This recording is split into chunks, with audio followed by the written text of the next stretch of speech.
Courage is not for the faint of heart. It's not easy, and I think it's easier to not act.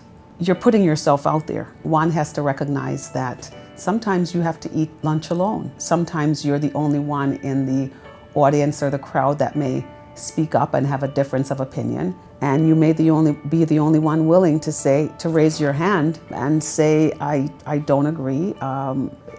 I'd like to offer some other recommendations, and that may not always go over very well. People always look at the positive outcomes of courage, especially when women are in leadership. But I'm very cautious with that because there are far more consequences to courage. Many of us think that courageous people don't feel fear, and that's so far from the truth.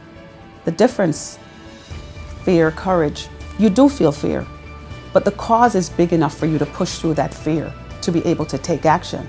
But you feel real fear. Martin Luther King, he felt fear. This guy had suffered from high levels of anxiety. He knew someday that he probably wouldn't live to see the outcome of his actions, and yet he acted. But Harriet Tubman, who knew there was a bounty on her head, but she still participated in helping to lead people out of slavery, right? I mean, that's courage. You know you have a bounty on your head, that people are going to go after you.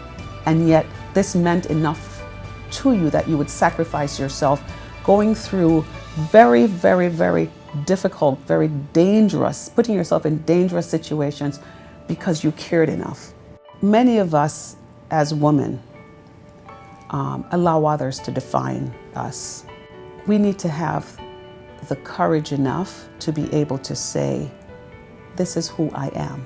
But at the end of the day, I believe that the most important attribute that any leader needs to have is you have to have courage.